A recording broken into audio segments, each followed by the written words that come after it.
Good evening. My name is Bill Ballinger. I'm editor of a newsletter, Inside Michigan Politics. I'm a charter member, I believe, of the Michigan Political History Society, this August group assembled here this evening, which has been the repository for so many great speakers over the past few years. Tonight we are really lucky. We have a native daughter of Michigan, born and brought up in my hometown, Flint, Michigan, home of the Flintstones. She was born in the old women's hospital, like former Lieutenant Governor Jim Brickley, and like me. Women's hospital doesn't exist anymore, but Sara went to school part of her youth at Bentley School, and then, unfortunately, her father, who worked for GM, was transferred several times and places to Rochester, New York, and to the Bloomfield Hills area. But Sara's older sister, Sue Fitzgerald, is a graduate of Flint Central High School. So there's a big Michigan connection there. And the big thing about our speaker tonight, our author, is that Sara Fitzgerald was the first female editor-in-chief of the Michigan Daily. That was really something. So she was a pioneer in journalism for women as an undergraduate in college, and it kind of fits right into what I think she sensed when she first saw Elly Peterson. And if I'm not mistaken, I think it was on TV in 1964 during the Republican National Convention, and Sara was just a 13-year-old schoolgirl, Bloomfield Hills, and she was awed to see a prominent woman on the national political scene, a woman from Michigan, a Republican, Elly Peterson, because in those days you didn't see that very often. In fact, you never saw that. And Elly Peterson was first in just about everything she did for the Republican Party and for women in politics in Michigan. And Sara Fitzgerald was kind of there at the very beginning when Elly Peterson was just hitting her stride. And Sara Fitzgerald went on to a very illustrious career in journalism herself at the Washington Post, at a number of other newspapers. And she took on the assignment of writing a book I think that is very, very important. And that is a biography of Elly Peterson, who was somebody who came out of nowhere in the mid-50s, a secretary in an office in Eaton County adjacent to Lansing, and onward and upward over the next 10 or 12 years became a national Republican female figure. And Sara Fitzgerald has recreated all this in her book. She's done a great job, and we are so honored and happy to have her with us this evening to talk about it, and I know you got a lot of questions. I'll just give one little quote of Elly's that maybe will steal Sara's thunder a little bit, although it's so well known I'm not going to be giving anything away. The introduction that Elly Peterson always had to put up with, and I heard it with my own ears back in the 60s by Governor George Romney at that time, was Elly Peterson looks like a woman, thinks like a man, and works like a dog. And Elly Peterson had to listen to that over and over and over again. Now, can you imagine George's son, Mitt, running for president today, introducing a woman that way? I don't think so. Thank you very much. Sara Fitzgerald. Thank you, Bill, for that nice introduction. It's a great privilege and pleasure for me to be with you tonight. First, I want to thank Linda Cleary for her help in setting up this event. And I want to commend the Michigan Political History Society for your commitment to preserving this part of the history of our state.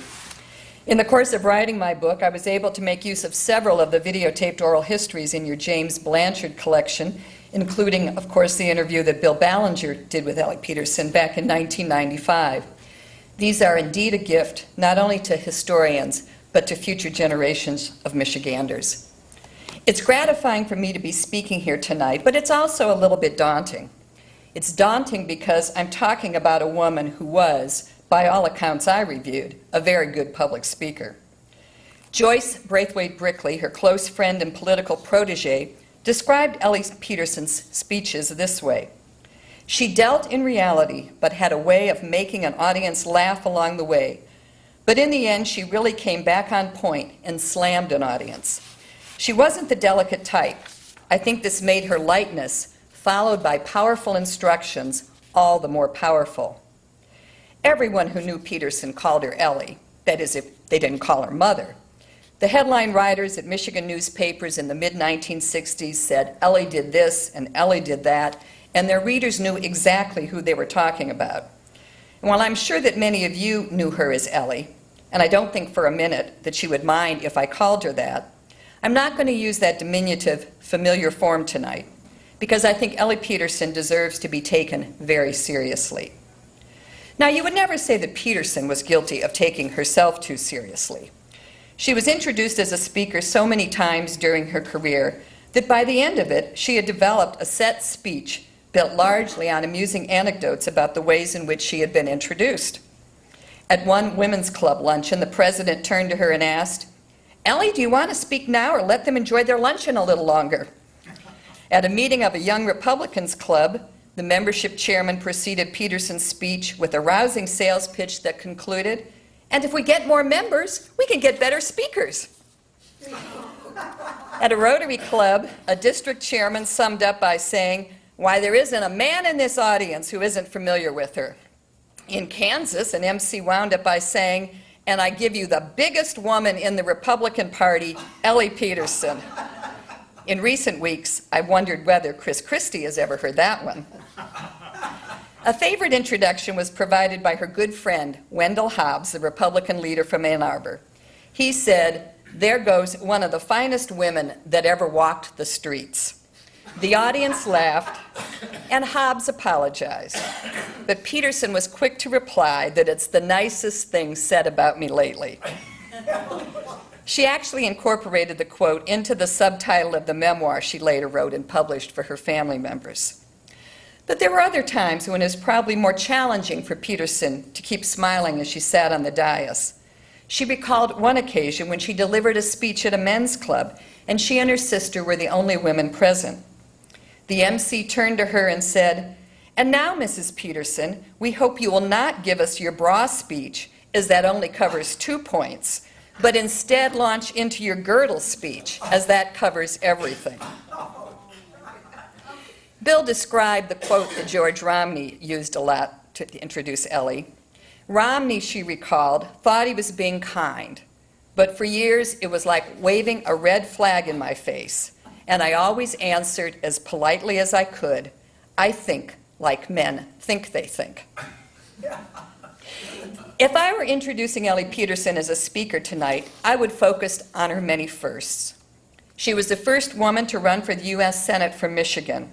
That was back in 1964, when there were only 2 women senators, both of whom had entered Congress when they were appointed to fill the seats of their late husbands.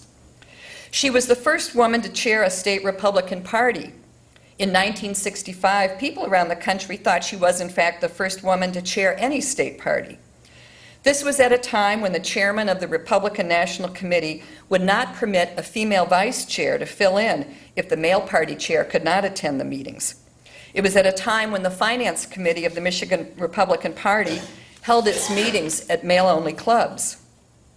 In 1976, Peterson was recruited to be co-chair of ERA America, the coalition of dozens of national organizations that worked to ratify the Equal Rights Amendment. And that same year, she served as deputy chairman of the President Ford Committee, which, according to my research, was at that time the highest professional job that a woman had ever held in a major presidential campaign. In recent months, I've often been asked what led me to write this book. I think the answer speaks to the importance that heroes and heroines can still play in our lives. As Bill mentioned, I grew up in Michigan, the child of parents who considered themselves to be moderate Republicans. Elly Peterson first came to my attention when I was watching television coverage of the 1964 Republican National Convention. That year, Peterson was about to step down from her first stint as assistant chairman of the Republican National Committee. She was running for the U.S. Senate, and she was about to become the first woman to address the Republican National Convention in prime time. On this particular afternoon, as Bill described, she was being interviewed by network television correspondents. And I was struck by it and remembered it to this day because it was so unusual to see a woman on the national political stage back then.